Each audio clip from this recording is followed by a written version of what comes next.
Hello everyone, welcome to my channel.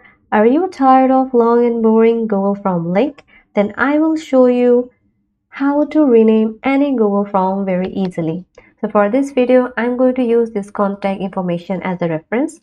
Click this link icon. You can see this URL so long. Even if I use Google built-in shorten URL, it's pretty much look ugly, right?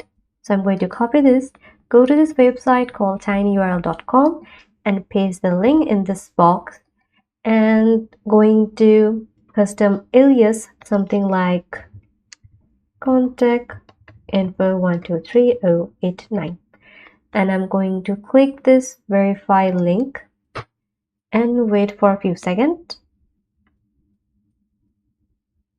and boom, I got my URL ready. And this is pretty much look clean, isn't it? And that's for it. Thanks for watching. Don't forget to subscribe. See you in my next video.